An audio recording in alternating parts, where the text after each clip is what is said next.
¿Y qué entendemos nosotros por un proyecto? Nosotros como un proyecto entendemos la implementación de conceptos básicos que puedan perdurar en el tiempo.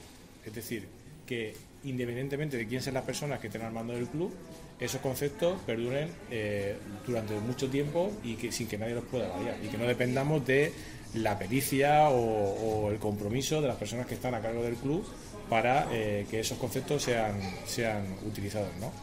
Todo eso que se habla siempre del club por encima de las personas se refiere a eso, a que haya una identidad como club, que los que estén dirigiendo en cada momento sigan esa línea y que no se sacan del guión. Entonces, nosotros queremos ser pioneros en algunos de esos puntos o esos aspectos que queremos implementar, que ahora después lo explicaremos. ¿Y cómo se implementa? Pues articulando una serie de herramientas estatutarias, lo que nosotros llamamos el cambio del ADN del club, y interiorizándolas y aprobándolas vía junta de accionistas por la masa social, ¿no? Además, esas medidas no solo permitirían crear una identidad de club, sino también serían como un bloqueo o una medidas inhibidoras ante posibles especuladores que quieran venir otra vez a usar el club como moneda de cambio en su negocio. El proyecto o el modelo de club que nosotros queremos implementar consta de 3 patas. Uno, el modelo de propiedad, el modelo deportivo y el plan de vialidad para esa mochila histórica que tenemos de duda, que como sabéis es la que nos impide que podamos movernos ágilmente. En cuanto al modelo de propiedad, pues yo creo que hemos sido muy claros desde nuestra creación. Nosotros apostamos por el modelo alemán, en el que, como sabéis, en la Bundesliga ningún accionista puede tener más del 49% de la propiedad, es lo que llaman la ley 50+1, y eso permitiría que ningún accionista o que ningún inversor viniese aquí con esas intenciones que hemos comentado de especulación o intentar hacer negocio a través del Real Murcia. Esa medida puede parecer descabellada. Ya incluso el Consejo Superior de Deportes se lo está planteando. De hecho, yo he visto noticias en Expansión y en 5 días en el que el Consejo de Administración quiere hacer una revisión de la ley de deporte y se están planteando si no sería bueno implementar esa medida también en la liga, en el fútbol profesional o en el fútbol nacional español. Y bueno, y ese básicamente es la medida, una de las propuestas que queremos llegar a la Junta de Accionistas. Ahora que está la propiedad totalmente autorizada y que no hay ningún accionista que pueda ejercer el rodillo de la Junta de Accionistas, si es verdad que ese es el modelo de club que queremos, pues que entre todos aprobemos esa medida. Puede ser un 49, puede ser un 40, lo que la Junta quiera debatir y quiera aprobar, pero creemos que es fundamental ser pioneros en esa medida en cuanto a la propiedad, el modelo de propiedad.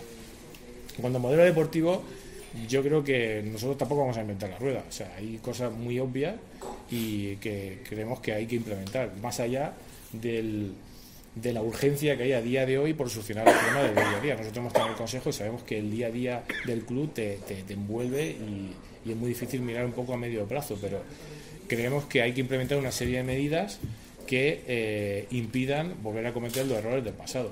Y ahora es el momento, es la ventana de tiempo en el que podemos implementarlo, o nunca más, o tendrán que pasar 20 años más para que volvamos a tener otra oportunidad como esta. Una de las medidas que nos gustaría debatir en la Junta es la de realizar un referéndum en la que por imposición o vía estatutaria un porcentaje de la ficha de la primera plantilla sean ocupadas siempre por gente de nuestra cantera, de nuestra fábrica.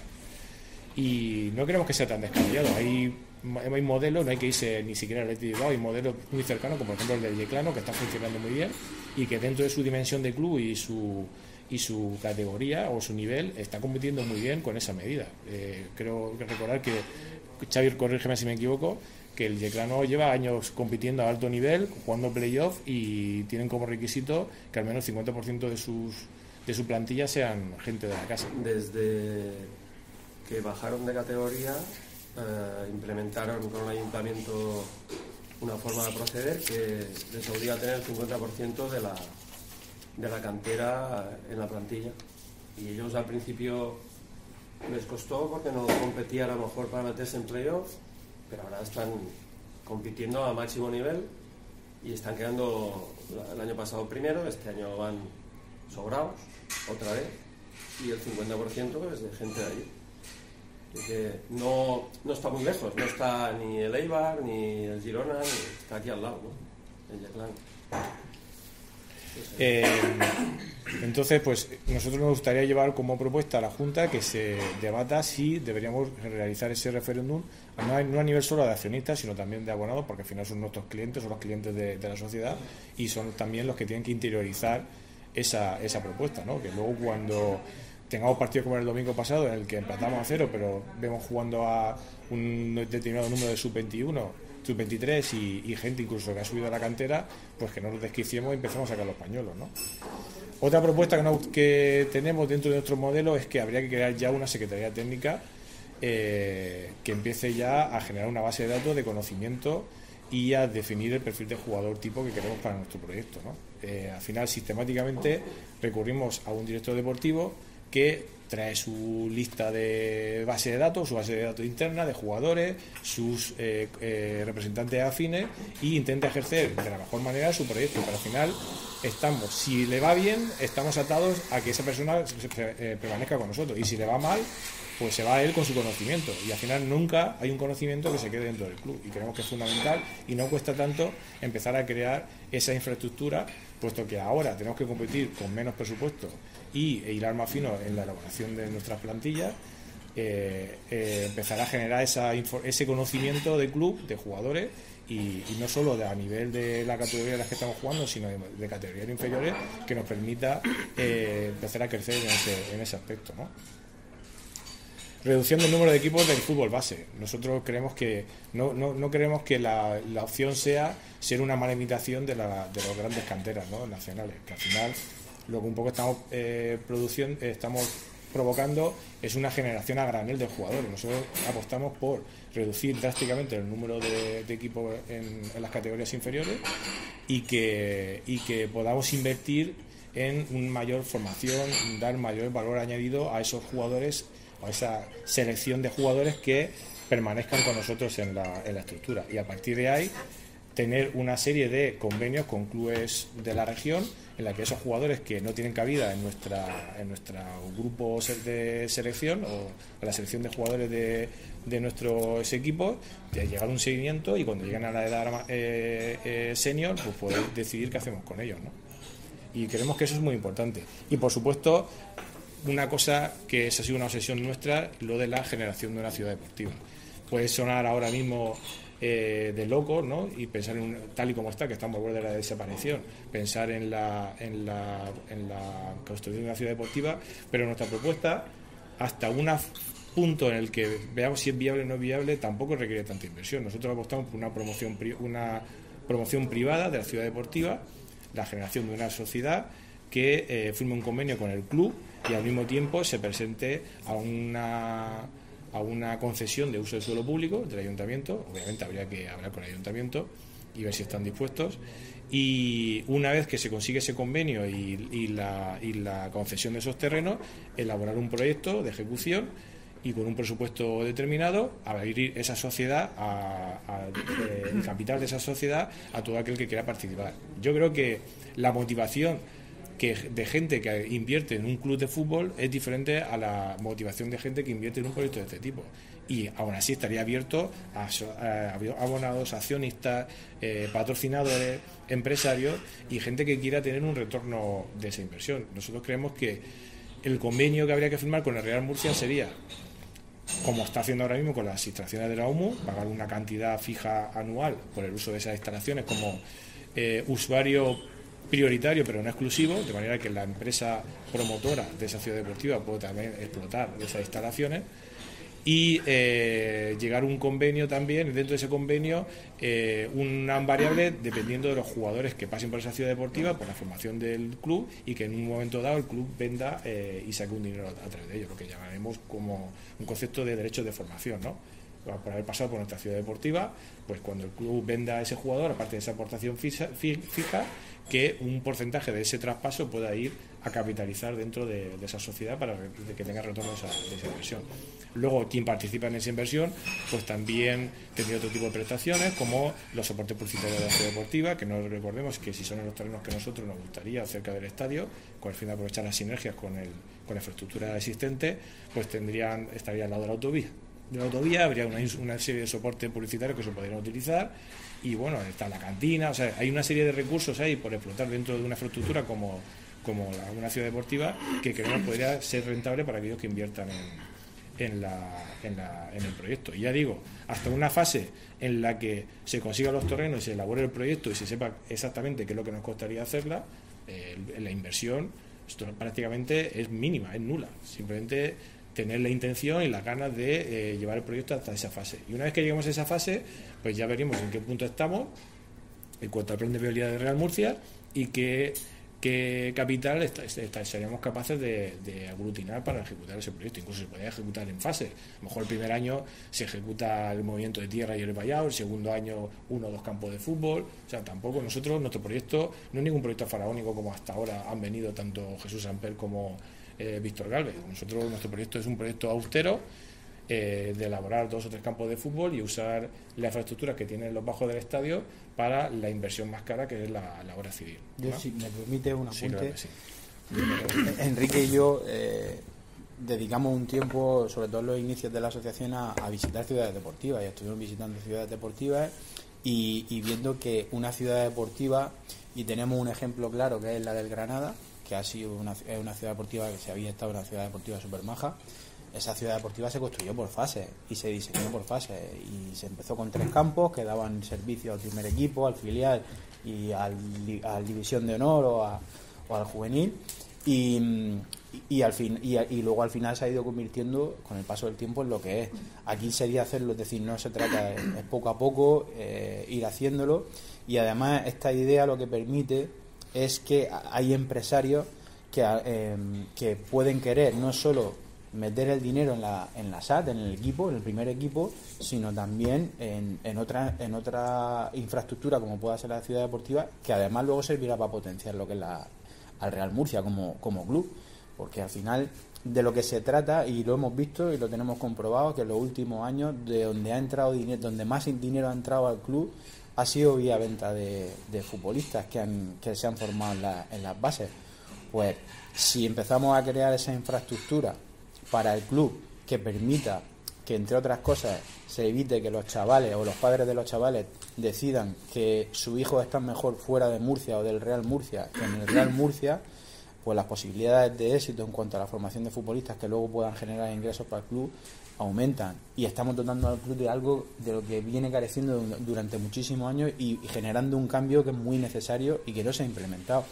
Y eso, como decía Enrique, a pesar de que ahora pueda parecer utópico por la situación en la que está el club, se puede hacer. Es decir, habrá empresarios que decían, oye, si yo tengo pensado destinar al Real Murcia, a apoyar al Real Murcia económicamente, pues una parte de mi apoyo va a ir directamente a la SAT, al primer equipo, y la otra parte a crear infraestructura de base que luego potenciará al club.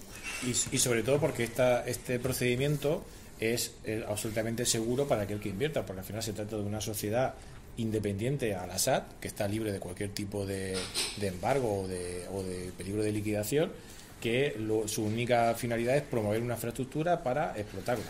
Y teniendo claro que el usuario principal de esa infraestructura ya lo tiene, porque se tendría a través de un convenio con el club, ¿vale? Entonces hay mucha gente que a lo mejor quiere invertir en el club, pero le da miedo invertir en el club tal y cual es la situación actual de la SAT. A través de esta vía sería una manera también de invertir en el club, y no solo en infraestructura, sino en una herramienta de generar más valor para el club. Entonces nosotros, por intentarlo, que no quede. Enrique, antes de pasar al otro punto, el económico, ¿se pueden hacer preguntas sobre lo que estáis comentando? Sí, claro que sí. Para que matizáis un poco lo de reducir las escalas inferiores del Real Murcia, que suena un poco a desmantelar las bases. ¿Significa no tener un infantil A, B, C, D, E, F, sin mantener solamente uno, o cargarse alguna escala intermedia?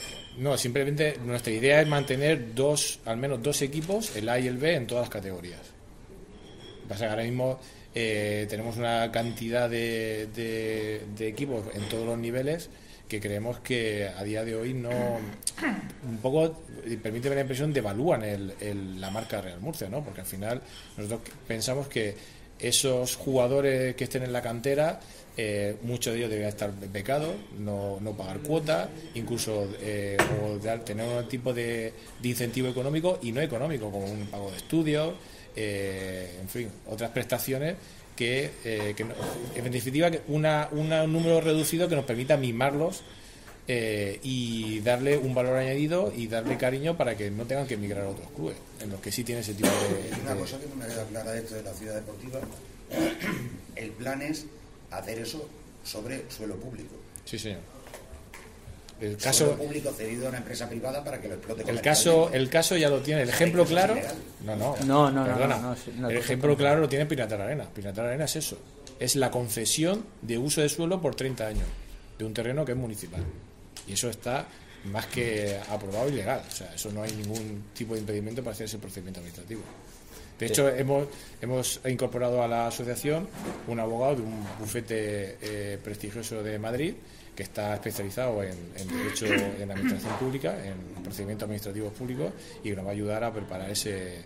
Pero vamos, que tú en Internet puedes encontrar perfectamente el pliego por el cual se licitó el suelo de Pinatar Arena y cómo se adjudicó a la empresa que ahora es Pinatar Arena. Además, se licita un proyecto municipal de gestión privada. Sí, efectivamente. El tema es el suelo, el ayuntamiento lo que te cede es el uso y explotación del suelo durante un periodo determinado. Y al cabo de esos 30 años, en teoría, lo que hay encima del suelo es propiedad del ayuntamiento.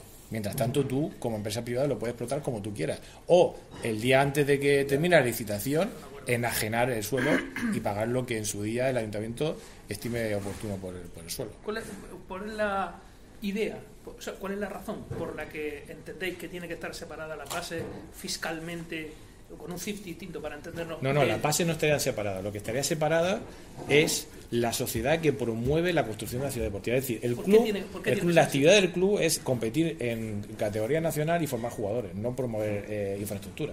Entonces tiene todo el sentido que una sociedad independiente al club, que se tiene que centrar lo que se tiene que centrar, realice ese proyecto, porque al final no tiene nada, el día a día de promover una infraestructura no tiene nada que ver con el día a día de un club de fútbol, es totalmente diferente y tiene todo el sentido que al final es como cuando se construye una casa, o sea, yo voy a vivir en ella o la voy a alquilar, pero quien la promueve es una promotora y la financiación la da el banco. Yo promuevo como promotora la vivienda, la construyo y luego la alquilo o hago una explotación de la vivienda. Vale. Sería exactamente no sé si queríais desarrollar más cosas, podemos preguntar. Sí, podéis preguntar. Nos queda la tercera pata, que es el plan de viabilidad, pero eso como es un poco más farragoso, si queréis que hagamos esto. A ver, si repasamos vuestra trayectoria, habéis sido fundamentales en que se creara la Parmu. Se produce el cambio en el Consejo del Real Murcia, entráis parte de vosotros en el Consejo de Administración del Real Murcia, y de pronto se produce una desavenencia que a lo mejor en privado hemos podido tener alguna información más de manera pública, ¿no? Que le podemos contar a la gente de las cosas que os separan en estos momentos del modelo de gestión que hay actualmente en el Real Murcia. Yo creo, para empezar, yo creo que realmente a la gente no le importa si nosotros nos llevamos mejor o peor con la gente de la Palma o con alguien de la Palma. Yo entiendo vuestra inquietud y vuestras dudas, pero nosotros incluso hemos... Por eso te he preguntado que al final lo importante es saber qué os separa, si os separa algo realmente de la idea actual de modelo de gestión. Nosotros no queremos, o sea, hemos recibido alguna descalificación personal y como asociación, pues de parte del señor Tornel, lo habéis visto en algunos medios de comunicación, nosotros no queremos desviar el foco del debate de ideas. Nosotros, si hay puntos de unión en los que podamos debatir y llegar a un acuerdo, nosotros no vamos a tener problemas en debatir y llegar a acuerdo. El problema fundamental de nuestra salida es, ya lo habéis visto, o sea, es el problema que teníamos internamente es lo que se ha significado a nivel público. Nosotros no considerábamos que pudiésemos llevar nuestras aportaciones y nuestras propuestas, o que simplemente se vetaban porque venían de nosotros, porque hay una animadversión hacia nosotros, no entendemos muy bien por qué, por parte sobre todo del señor Torner, que no compartimos. Y entonces nosotros queremos reivindicar nuestro derecho a trabajar por el Real Murcia desde nuestra identidad y de nuestras siglas. Yo creo que la Parmu y el señor Torner no tienen la exclusividad de trabajar por el Murcia ni la patente. Entonces nosotros queremos llevar nuestras propuestas. Si ellos quieren que vayamos de la mano, vamos de la mano. Si no, intentaremos luchar para que en la Junta de Accionistas se debatan nuestras propuestas, porque las queremos fundamentales y que ahora es el momento para debatirlas. Ahora, en este momento concreto. Si contamos con su apoyo, bien, si no, pues buscaremos los apoyos para que se puedan debatir, porque al final el señor Tornel tiene un 13% de la sociedad. La asociación va a seguir llevando sus ideas, o quiere seguir llevando sus ideas y sus propuestas, o en este caso intentar que se implemente como modelo de club todo esto que os estamos explicando, y seguiremos haciendo la misma función que hemos hecho antes. ¿Por qué no la seguimos haciendo dentro? Yo creo que la habéis visto todos. No vamos a entrar en temas de descalificaciones, pero cuando se tiene el concepto de la asociación, pues que ha manifestado el señor Tornel en la última semana, es difícil el que pueda haber una convivencia pacífica, a pesar de que se está intentando, y así se está haciendo esta semana, y la semana pasada también se ha hecho algún intento de acercamiento de intentar que todo fluya de una manera normal, pero no sé, la asociación lleva 5 años trabajando, ha estado en, yo lo explicaba el otro día, hasta en consejos de administración cuando se le ha pedido que estemos en consejos de administración. Falleció Samper, se pidió a la asociación, al igual que se le pidió a la Federación de Peñas, que entrásemos al consejo de administración. Entramos porque entendimos que era necesario que entrásemos. Sabéis que nosotros trabajamos y peleamos porque saliese aquella ampliación de capital. Trabajamos en un reconvenio que supuso evitar la liquidación del club. Es más, Enrique y yo en Madrid le anticipamos eso que la jueza le invitó a Samper a utilizar, que era esa posibilidad de hacer un reconvenio, y la asociación ha evitado situaciones de liquidación en 2 ocasiones.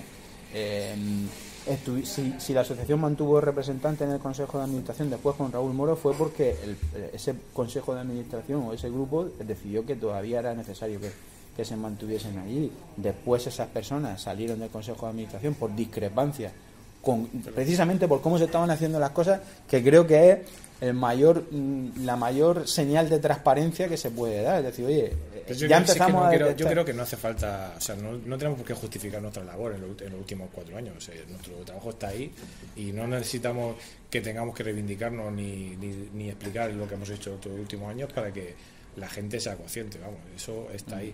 Yo lo único que quiero decir sobre el tema de Tornel es que cada vez que dice que nosotros hemos perdido nuestro hueco y que lo que nosotros hacemos ya lo hacen ellos, a mí me recuerda una frase que nos dijo una vez Raúl Moro, que en una de esas fases en las que estábamos muy en amistad con él, que decía que una vez que había desaparecido el samperismo y que había llegado a la presidencia, que qué sentido tenía ya la asociación de accionistas.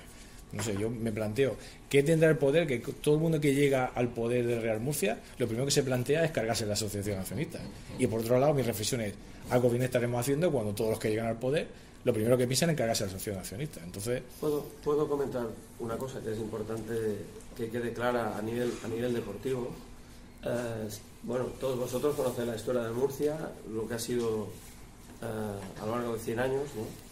Y cuando la plataforma empieza a crearse o empiezan a hacer, se hablaba de que el Murcia tenía que crear algo entre todos, crear algo entre todos. Esta es la oportunidad, y yo creo que aún se está a tiempo de crear algo diferente, ¿no?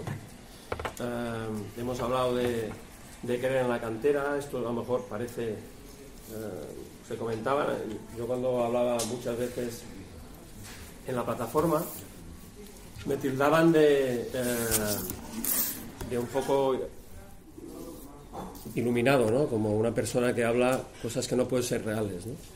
Yo creo que es real que si el Murcia hace las cosas bien a nivel deportivo, cree en la cantera, pero no de boquilla, sino que lo haga de verdad, al final conseguirá revertir la situación de 100 años, que el Murcia por ciudad tiene que estar en primera división, pero no en primera división 2, 3 años, en primera división 10, 15, 20 años seguidos, que eso es lo que tiene que intentar. Esto no se consigue de hoy para mañana, pero que hay que hacerlo. Y mi lucha siempre era, hablamos de dinero, hablamos de cosas que para mí no tienen importancia a largo plazo. En el corto plazo está claro. Yo he vivido una situación en Murcia en el año 92 que nos encerramos. Algunos de vosotros estabais. Nos encerramos y se solventó y ascendimos a segunda A y vino Samper y se subió a primera. Pero se volvió a cerrar el círculo y otra vez mal, porque no se implementó nada. Y aquí estamos hablando de implementar algo diferente. Eso es lo importante. El día a día se va a solucionar. Van a cobrar, todo el mundo va a cobrar, se va a solucionar, van a cobrar hasta el final de la temporada. La gente va a ayudar, pero al final la gente se cansa de eso. Y vuelvo otra vez a lo mismo.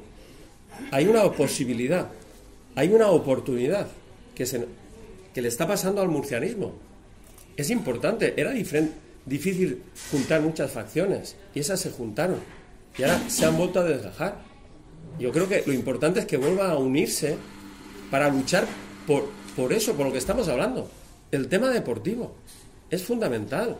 Decía Enrique, es que el Murcia nunca se ha quedado con información de futbolistas. Tenemos que caer siempre en representantes. El Murcia tiene que ser su información para transformarla en conocimiento. Fundamental. Saber cómo conformar la plantilla, qué tipo de jugadores tienen que ser, qué perfil de jugador tiene que ser el que juegue en el Murcia. Y todas estas cosas, para mí, es lo importante. El tema económico también, pero el tema económico se soluciona. Se ha solucionado en el pasado y se solucionará ahora también, seguro. Pero si no tienes algo más, esa es mi visión. Teníamos la idea. Preguntar, entonces, los directores deportivos que han habido en los últimos años, esa información. En el Murcia, yo he estado, en el Murcia he estado ayudando en esa faceta un mes. No hay información. O sea, los que han habido.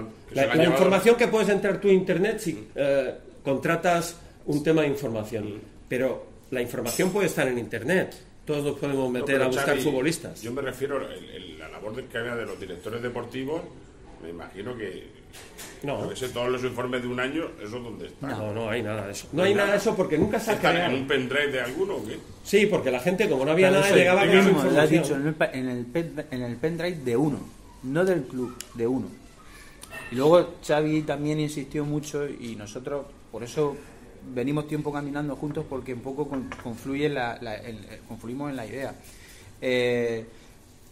A la hora de dirigirte al empresariado y dirigirte y llevarle una idea de un proyecto económico, tú ya tienes que llevar ese modelo de club deportivo y ellos deben de saber que van a meter el dinero para ayudar a un club que tiene un modelo y que no se va a salir de ese modelo independientemente, como decía Enrique, de quién esté al frente del club en un momento dado. Eso transmite seguridad, transmite certeza al que decide ayudar al club. Entonces nosotros, nuestro concepto es que a la hora de presentar un modelo o un proyecto de club, no solo hablar de la parte económica, ahora hablará Enrique de esa parte, pero es que esa parte económica tiene un sustento o unos cimientos que son ese modelo de club del que habla Xavi. Eso tiene que ser los cimientos del club. Y luego cómo levantar el edificio hacia arriba, como decía Enrique, eso ya viene en esa parte de la que hablaremos ahora. Antes de que siga Enrique con la tercera pata, lo que se está proponiendo realmente es instaurar un modelo de club y un proyecto a largo plazo. Cuando hablamos de largo plazo no nos referimos a 2, 3, 4 temporadas, nos referimos a implementar un proyecto de club a 20, 30, 40 años. Un modelo de club basado en la sostenibilidad y en la viabilidad económica, no solo estando en el fútbol profesional en primera o segunda, sino incluso también estando en segunda B. Gozar de plena viabilidad y que el 30 de junio de cada año no sea un suplicio para cualquier murcianista. Ese proyecto a largo plazo, como digo, se basa en la sostenibilidad y sobre todo en potenciar la cantera, y de ahí la importancia de una ciudad deportiva y unas estructuras acordes a lo que el Real Murcia debe representar. Evidentemente este modelo de club no se puede llevar a cabo si no existe primero un plan de viabilidad y una reestructuración de la deuda, que por eso, si no tenéis más preguntas o si queréis debatimos posteriormente, pero la tercera pata sí que es importante también comentarla. Si conocéis la idea que tienen en la PARMU, el Consejo, si están muy lejos de que ellos también me presentaron, ¿no? Mira, Fernando, yo puedo hablar de ese tema y quiero... Yo es que antes Fernando ha hecho una pregunta sin entrar, como decía Enrique, yo coincido con Enrique en que nosotros no vamos a entrar ni en descalificaciones, nosotros tenemos un concepto muy positivo de personas que forman parte de la PARMU. Nosotros fuimos propulsores en inicio de la PARMU junto con otras personas. El hecho de no estar en PARMU es porque, primero, lo que se habló de PARMU es un poco para que entendáis cómo era el concepto inicial de PARMU. Y PARMU era, como decía antes Xavi, confluir diferentes sensibilidades del murcianismo, porque hablando entre todos decimos, oye, si vamos todos unidos será mucho más efectivo y el llamamiento y será mucho más creíble para la afición y mucho más fácil creer en eso y apoyar eso. eso aún así, desde el principio se dijo pues que eso sería finito en el tiempo, es decir, era una solución a un problema inmediato y que había que darle solución rápidamente, sacando a los galves y generando certeza y confianza. Pero el problema realmente está en que eso que era una cosa de todos, si hay una parte que entra ahí, que tiene un conflicto, en este caso el señor Tornel, o una animadversión del señor Tornel con la asociación, es difícil convivir así, y nosotros lo hemos intentado, pero se han producido situaciones por el camino pues que han dinamitado todo, y ¿eso quiere decir que nosotros estemos en contra de Parmu? No. Si podemos ayudar a Parmu y por consiguiente al club, pues estupendo. Nuestras propuestas las llevaremos al consejo, no tenemos pero hay una realidad, y es que la realidad desde nuestro punto de vista de lo que es Parmu hoy es que Parmu tiene una composición, aquí yo esto si queréis lo hago, doy mi opinión a título particular, tiene una composición que es prácticamente de entorno Tornel todo.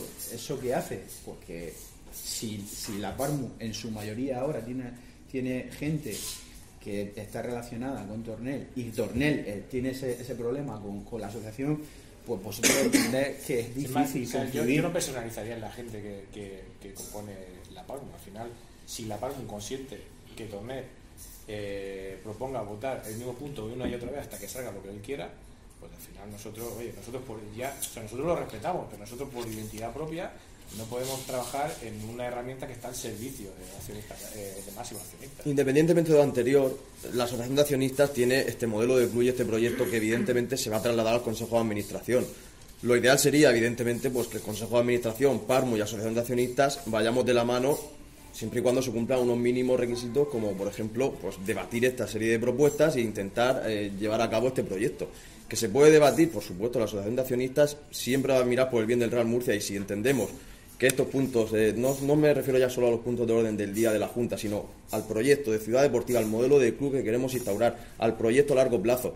Todo eso, evidentemente, si contamos con el visto bueno del Consejo de Administración y con la Parmu, nosotros estaremos encantados de trabajar mano a mano con ellos. Yo pregunto si el plan que tienen ellos es muy diferente al vuestro, a nivel de viabilidad, de futuro del club. ¿Cuál te refieres? Sinceramente no lo sé. El que presentaron ellos de ir rebajando deuda, a pesar de estar en segunda vez. El cabinet, yo tengo observaciones y cosas con las que estoy de acuerdo y otras con las que no. Lo que pasa es que yo tampoco voy a descalificar el trabajo ajeno, porque yo sí tengo un respeto profundo por el trabajo que se hace de forma desinteresada. Pero hay cosas que queremos, que al final, en el fondo, vamos buscando lo mismo conceptualmente, y yo creo que si llegamos a esos acuerdos de cuáles son los puntos fundamentales de cómo tiene que ser el plan de viabilidad, yo creo que puede haber acuerdo perfectamente. Y ahora lo veremos con lo del plan de viabilidad. El plan de viabilidad se ha hablado mucho sobre él, pero yo creo que hay 4 o 5 conceptos fundamentales que son los que nosotros creemos que estamos introduciendo, que hasta ahora no se habían introducido, que si estamos de acuerdo en esos conceptos, los detalles los podemos debatir y seguramente llegaremos a un acuerdo.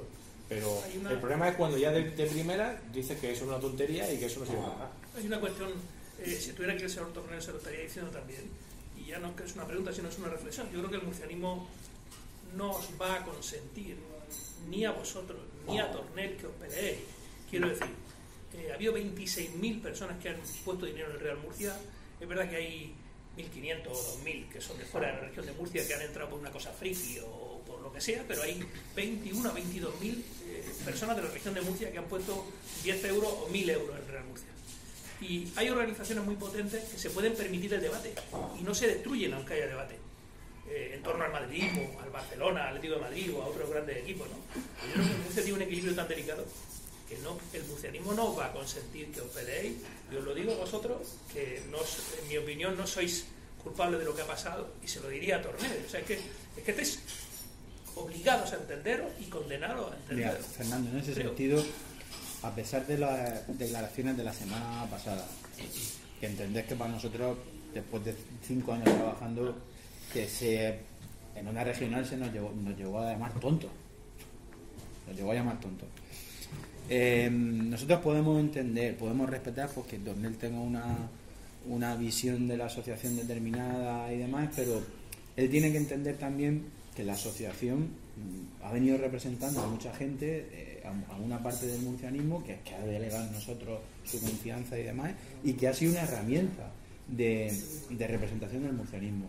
Cuando se decide entrar en Parmu, Tornel sabe que está la asociación.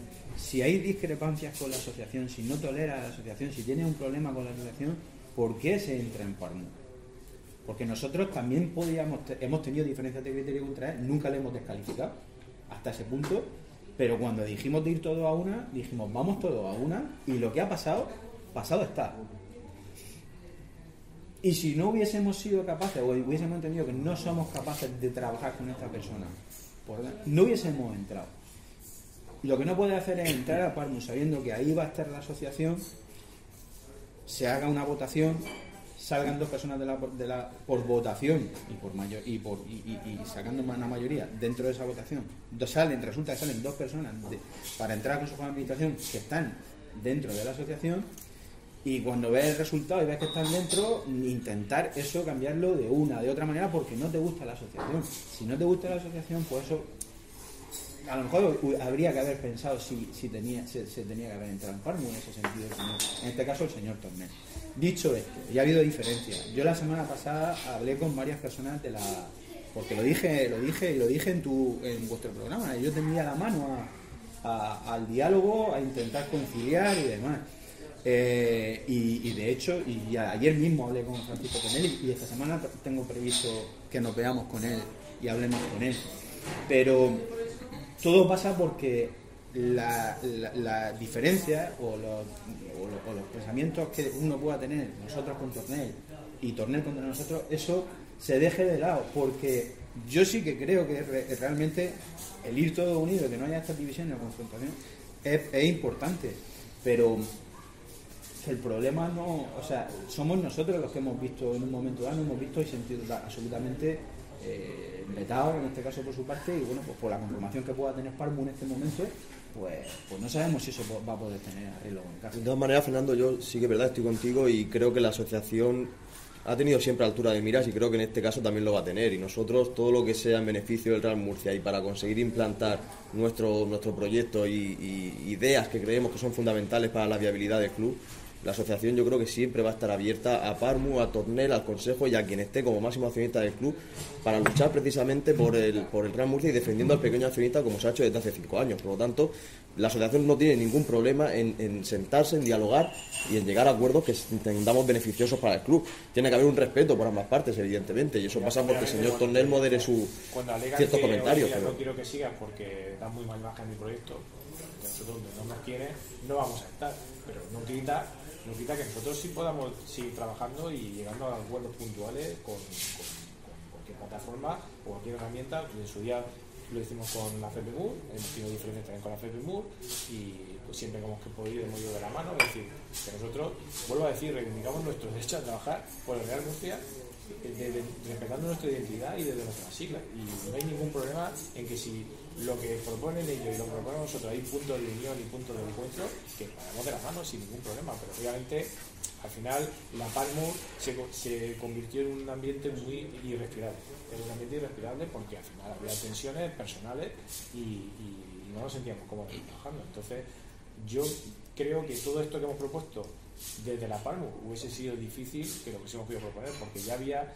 estaba todo demasiado enturbiado en cuanto a las relaciones personales y, repito, con ciertas personas que hay dentro de Pablo, con otras, como dice Pablo, tenemos una relación excelente y no tenemos ningún problema y nos vemos por la calle, nos saludamos, oye, ¿qué tal? Y cuando necesitan algo o necesitan algo a nosotros, estamos a su plena disposición, o sea, no tenemos ningún problema. Y estoy de acuerdo contigo. Yo creo que la afición no le importa cuáles son los problemas personales que tenemos entre la Parmu y la sociedad nacionalista. Lo que quiere es que nosotros pongamos nuestra propuesta, que ellos pongan su propuesta, pero lo único que pedimos es que se debata. Si lo único que hemos pedido al Consejo de Administración es que estas propuestas que tenemos se puedan debatir en el punto accionista. Es que la época de rodillo, bajo nuestro punto de vista, ha pasado ya. Luego que la Junta decida lo que decida. Ahí la gente, cada accionista que se pronuncie. Que le ha molestado nuestro comunicado. Al final, la asociación lo único que ha hecho es recordarle al Consejo de Administración cuáles son sus responsabilidades. O sea, que tiene que presentar cuentas y que estamos en caso de disolución y que hay que proponer llevar a la Junta propuesta para que haya caso de disolución. O sea, si no proponemos eso como asociación nacionalista, ¿qué clase de asociación somos? Después de todas las diferencias que hay, sobre todo con Tornel y demás, vosotros le presentáis el proyecto que tenéis, por lo menos para que se pueda votar en la Junta. No sé si contempláis un escenario en el cual os dé portazo. Sí, totalmente, claro. Lo que pasa es que si nosotros... Él no, a ver, que ya os lo ha dado, no hay escenario vuelva a dar futuro. O sea, pero es que nosotros al final entendemos que no tenemos que presentarle nada a Tornel. Tenemos que presentárselo al Consejo de Administración. Y el Consejo de Administración está formado por 5 personas. La Ley de Sociedad de Capital dice que un accionista que cuente con el 5% puede o proponer puntos en el orden del día de una junta convocada o incluso convocar una nueva junta, ¿vale? Nosotros, ¿qué pasa? Que a día de hoy hemos solicitado cuál es el capital social de la sociedad, del club, y no hemos tenido respuesta. Es que no sabemos ni siquiera cuál es el 5% de la sociedad, porque no hemos recibido respuesta. Estamos simplemente con sacar nuestras propuestas en la página web, hemos tenido bastantes adhesiones, seguimos trabajando en ellas. Y si no podemos implementarlas en esta junta de accionistas, pues intentaremos convocar una junta de accionistas para que se puedan debatir. Si lo único que queremos es que se debata, nada más. ¿Cuál es vuestro plan al final para alcanzar esa... Nosotros, perdón, Fernando, un segundo. Esto ya lo hicimos con Raúl Moro. O sea, la asociación obligó al Consejo de Administración en el que estaba Raúl Moro, a través de una solicitud del registro mercantil, a que convocase junta de accionistas y presentase las cuentas. ¿Qué diferencia? O sea, ¿por qué la asociación tiene que hacer esto o no preocuparse ahora de que eso también se haga? Entonces entendemos que haya un tiempo, que hay mucho que mirar y hay mucho que escarbar y demás, pero las cuentas deben de hacerse, y al final lo que no estamos... Esto no se lo estamos pidiendo y ni está siendo un reproche hacia ellos, sino lo que estamos diciendo es: vamos a intentar velar porque de una vez por todas el club se ajuste a la legalidad. Y la legalidad dice que un club que termina el ejercicio el 31 de junio tiene 3 meses para formular las cuentas. Por eso las juntas, para la aprobación de cuentas, la aprobación de cuentas se suelen hacer en diciembre.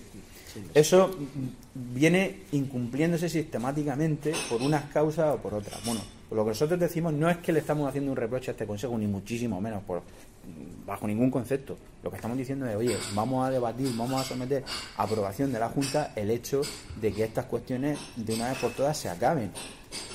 Y luego también a nosotros nos preocupa y mostramos preocupación. Escuchamos en Onda Regional una entrevista también a Tornel, en la que se le pregunta, se le pregunta si con el tiro de la ampliación de capital se llegaba a final de temporada. La respuesta evidentemente es que no, y también se le pregunta si hay algún plan para llegar a final de temporada o si se va a convocar ampliación de capital.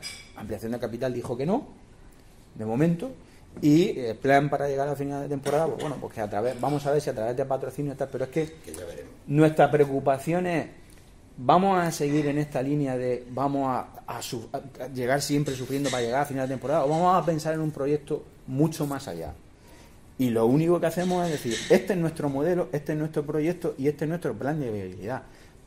Si el Consejo entiende que eso es aprovechable y útil para el club, estupendo, si es lo que busca la asociación. No buscamos ningún tipo de confrontación, ni exigimos puesto en el Consejo de Administración, ni puesto en Parmu, ni en comités, ni en comisiones, ni nada por el estilo. Estamos haciendo el mismo trabajo que hacíamos antes, que hubiésemos querido poder hacerlo desde dentro de Parmu, pero que entendemos que Parmu ya no es aquello para lo que entendíamos que se creaba, porque responde más al interés del Real Murcia, que desde nuestro punto de vista, que a lo que es el trabajo, a la idea que tiene Tornel. Y esto debía ser una idea de todos, no la de Tornel en este caso. Y entonces pues nosotros decimos: bueno, pues, si se entiende que nosotros perjudicamos, como entiende el señor Tornel, al proyecto o a la imagen o tal, no lo compartimos en absoluto, pues tendremos que seguir haciendo nuestro trabajo como lo hacíamos hasta ahora. No vemos el problema, pero donde sí que vemos el problema es la descalificación hacia nuestro trabajo. Ante eso, entender que no nos podemos quedar callados. No queremos, vamos a intentar nosotros no entrar a ese debate, a esa guerra y tal, sino simplemente propuesta. Por último, el plan de viabilidad. Nuestro plan de debilidad, los conceptos novedosos que incorporan es la de una reestructuración de la deuda vinculada al éxito de una ampliación de capital. Novedoso en cuanto a lo que se ha hecho hasta ahora en el club. No, obviamente no, porque no es novedoso en cuanto a lo que es la gestión de una cualquier empresa, porque esto, si metes en Google reestructuración de deuda vinculada a una ampliación de capital, aparecen cientos de casos. Uno de ellos, por ejemplo, el de Prisa, el del grupo Prisa. Ese es el primer concepto. Segundo concepto, quita progresiva. En ese plan de reestructuración de la deuda, nosotros entendemos que hay que hacer se trata de crear un marco jurídico estable en la que se genere capital para poder afrontar un primer pago de ese plan de reestructuración. Un plan de reestructuración que consiste en un pago al contado, por así decirlo, en el momento del acuerdo, un 30% mediante un crédito blando durante 10 años, y el otro 50% sería la quita progresiva. ¿Qué consiste en una quita progresiva? En que yo llego a un acuerdo contigo, después de estar 9 años cumpliendo sistemáticamente mis compromisos contigo como acreedor, llego a un acuerdo en el que digo, yo por cada euro que te pague, en el momento que te pague tú me descuentas otro euro. Es decir, tú no me haces la quita hasta que yo no te voy pagando. Entonces, eso significa que cuando yo pague un 20%, realmente habré liquidado un 40% de la deuda y me quedará un 60%. Cuando yo pague un 40% de la deuda, realmente habré pagado un 80% y me quedará un 20%. Y así sistemáticamente. Otro concepto novedoso que es el de la quita progresiva. Otro concepto, ampliación de capital dineraria y no dineraria, en el que el 51% del capital es dinerario, el 49% es no dinerario, de manera que nunca un acreedor va a poder hacerse si todos los accionistas actuales acudimos a nuestra responsabilidad de ampliar capital en la proporción en la que estamos ahora mismo, ningún acreedor podrá hacerse con el mando del club. Es decir, hemos propuesto una ampliación de capital de 10 millones, 5,1 dineraria, 4,9 de conversión de deuda en acciones. Otro concepto novedoso, la conversión de deuda en acciones se va a realizar mediante unos ratios atendiendo a la exigibilidad de la deuda. Es decir, un acreedor contra la masa o un acreedor del concurso, que vence ya este año, va a tener un ratio de conversión de 3:1 en nuestra propuesta. Es decir, por cada 3 euros de deuda se le da 1 euro en acciones, y un acreedor, por ejemplo, subordinado, un préstamo participativo que nunca lo va a ver hasta el día que el club de beneficios, obviamente no puede tener el mismo ratio de conversión que un acreedor en el que tiene una deuda ya vencida. El ratio que proponemos es de 9:1, es decir, por cada 9 euros de deuda se le convertiría en 1 euro en acciones, se le daría 1 euro en acciones. Ese es el siguiente concepto novedoso. ¿Y qué pasa? Que nosotros lo que intentamos es que haya un marco de acercamiento entre el inversor y el acreedor. Es decir, nosotros, con el dinero que se recaude en la ampliación de capital, vamos a dar prioridad de pago a aquellos que ya se hayan acogido al plan de reestructuración. De manera que el que se acoja al plan se pone primero en la cola para el primer euro que entre en la ampliación de capital vaya para él, para pagar ese primer pago del plan de reestructuración. Al final, cuando un inversor ve que todos los acreedores se están poniendo en cola para acogerse a ese plan, en el que tenemos una quita del 50%, pues hace que más atractiva la inversión. Y conforme un acreedor ve que va aumentando el capital suscrito en la fase dineraria, dicen, hostia, perdón, igual este es el último tren que tengo para ver algo de dinero. Voy a cogerme al plan y ponerme el primero en la cola para poder conseguir algo de dinero. Y ese es el concepto que nosotros queremos implementar. Una ampliación de capital que está ligada, o una reestructuración de deuda ligada al éxito de una ampliación de capital, con una ampliación de capital dineraria y no dineraria, en la que los acreedores, mediante un ratio de conversión en función de la exigibilidad, pueden convertir su deuda en acciones. De manera, voy a poner un ejemplo. Imaginaros que a alguno de vosotros el club le dé 1.300 euros, ¿de acuerdo? Y coge 300 euros y lo convierte en acciones. Le dan 100 euros en acciones, por el ratio de conversión 3:1, ¿de acuerdo? Se ha cogido al plan de reestructuración, ha convertido, aunque sea simbólicamente, una parte de su deuda en acciones, por tanto se pone el primero para recibir capital de la ampliación de capital. Y de los otros 1.000 euros que le quedan, hemos dicho que tenía 1.300, 300 euros lo ha convertido en acciones, 100 euros, de los otros 1.000, 200 euros lo recibe en mano, justo a la finalización de la ampliación de capital, y otros 300 euros lo recibe a lo largo de los 10 años del crédito blando. Cuando recibe los 500 euros, su deuda está saldada. ¿Por qué? Porque como se ha cogido una quita progresiva, me quedaban 1.000 euros de los 1.300, 300 convertidos en acciones, 1.000 euros de deuda, recibe 500 euros, el otros 500 euros de quita. ¿Ha quedado claro? ¿Tenéis alguna duda sobre eso? La comisión es de 3-1, ¿no? Sí, al final nosotros, a ver, sobre el tema de por qué, que se ha comentado mucho, que cómo presentamos una ampliación de capital sin saber realmente cuál es la deuda. Obviamente, si tú quieres hacer una ampliación de capital, como se ha hecho hasta ahora, necesitas saber, simplemente dineraria, necesitas saber cuál es el total de la deuda. ¿Qué hizo Gálvez? Cuando aprobó las cuentas y vio que la deuda era 18 millones, sacó una ampliación de 18 millones. Obviamente, si no sabes cuánto debes o cuál es el desequilibrio, no puedes presentar tu ampliación de capital. Pero en este caso, hombre, la información siempre ayuda, pero como tú no sabes cuántos acreedores van a convertir deuda, no es un dato fundamental, porque al final, ojalá que el problema sea que están los acreedores en cola para cogerse al plan y convertir su deuda en acciones, y no hay suficiente capital en la ampliación para cubrir todos los acreedores. Pero es que no sabemos qué acreedores van a convertir deuda en acciones, qué acreedores simplemente se van a acoger al plan de reestructuración.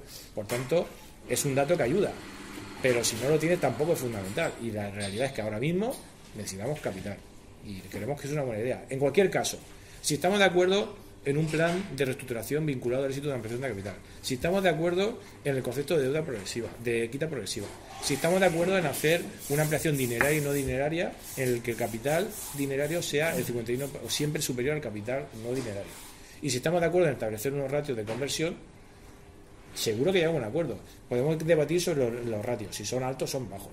Podemos redebatir si lo hacemos de 10 millones o de 12 millones. Pero si estamos de acuerdo en los conceptos fundamentales, nosotros no vamos a tener ningún problema en llegar a acuerdo. El problema es que de inicio dicen, no, eso no vale. Bueno, pues no vale, ¿por qué? O sea, tengamos un debate sobre las ideas y sobre las propuestas. Un debate sano, abierto, honesto, no pasa nada. Si me convence de lo contrario, yo no tengo ningún problema. Lo que sí tengo claro, ¿de qué me sirve saber que el Murcia debe 2,5 millones más y sacar una ampliación de capital de 16 millones de euros si sé que no se va a cubrir? ¿Cuál es vuestra idea sobre cómo, porque estamos dándole muchas vueltas al modelo de futuro del club, a situaciones económicas deportivas? ¿Cuál es vuestra idea sobre cómo se tiene que afrontar o de dónde sale el dinero necesario para resolver el problema que se tiene con los principales acreedores, que sabemos que no se puede quitar ni un solo céntimo de euro de su deuda, como son las instituciones públicas? ¿Cuál es vuestra idea? Sí, ahí obviamente es el mayor problema.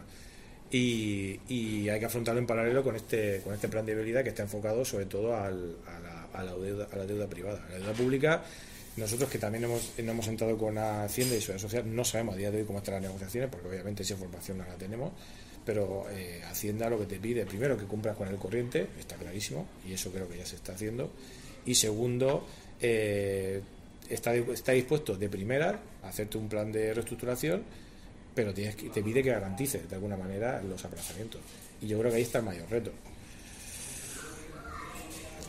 Y repito, hay posibilidades, hay propuestas y hay que sentarse con las administraciones públicas y ver a qué acuerdo se puede llegar. Obviamente yo creo que las administraciones públicas son los primeros interesados en que esto no se liquide y poder ver su dinero, ¿no? Y esa es la base de negociación.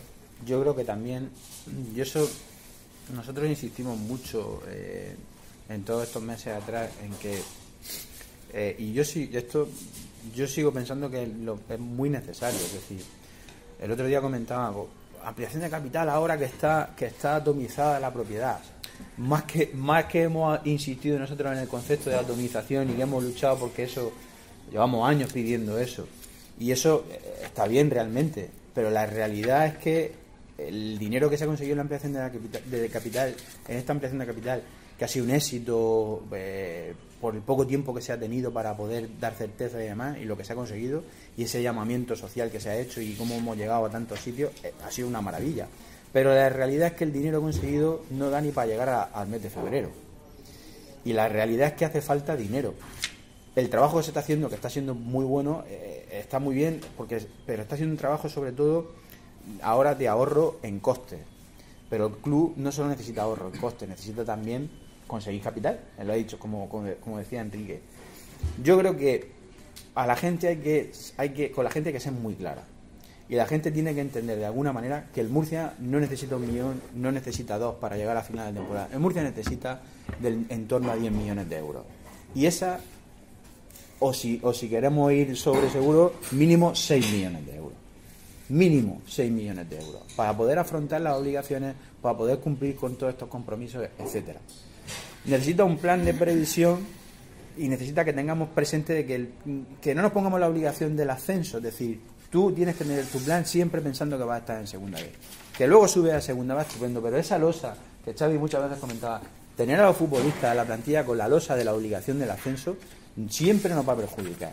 Y luego aparte tienes que trabajar con realidades. La realidad es que el Murcia está en segunda vez y que puede que durante un tiempo tenga que estar en segunda vez para que las cosas se sitúen y podamos dar el salto a segunda A. Ahora mismo ante un hipotético ascenso la Liga no volvería a descender, no nos permitiría competir. Entonces, claridad a la gente, y el objetivo es el que es, y hace falta mucho dinero, pero creemos que con un plan de este tipo y explicándole a los posibles inversores qué se va a hacer con el dinero durante un escenario en segunda B, incluso a 10 años, poniéndonos pesimistas, y que tengamos la certeza de que con ese plan se llegará a cumplir el objetivo, que es estabilizar al club, que el club pueda estar en la senda de cumplir sus compromisos estando en segunda vez.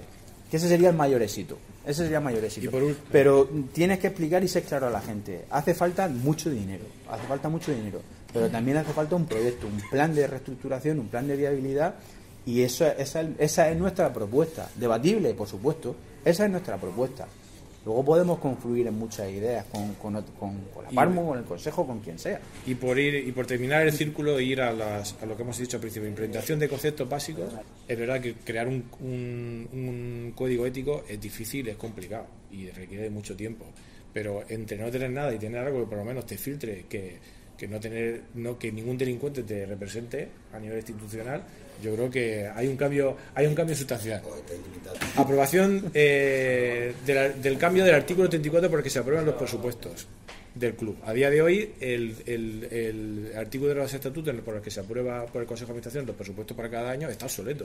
Dice que lo aprobará el Consejo sin más. Nosotros queremos ser pioneros en implementar el control financiero en categoría nacional, en la segunda vez. A día de hoy en la Ley de Fútbol Profesional ya existe. Nosotros queremos modificar ese artículo de los estatutos para que ningún Consejo de Administración pueda aprobar un presupuesto que esté por encima de los ingresos medios de la misma categoría de los últimos 3 años. Y si quiere hacerlo, que avale el Consejo de Administración esa diferencia. Porque al final este sistema de playoff de la segunda vez se ha convertido en a ver quién se tira del trampolín más alto sin saber si hay agua. Por eso de que hay que quedar primero, porque si no las posibilidades de ascenso bajan drásticamente. Estamos asistiendo a una huida hacia adelante en todos los clubes, no solo en Murcia, que bajo mi punto de vista, y además esto va a llegar, porque la comisión mixta ya se está debatiendo, que no va a ser suficiente solo con pagar a los jugadores, sino que hay que también estar al día en las administraciones públicas, etcétera, etcétera. Por tanto, queremos ser pioneros en establecer un mecanismo a nivel de estatuto de control financiero del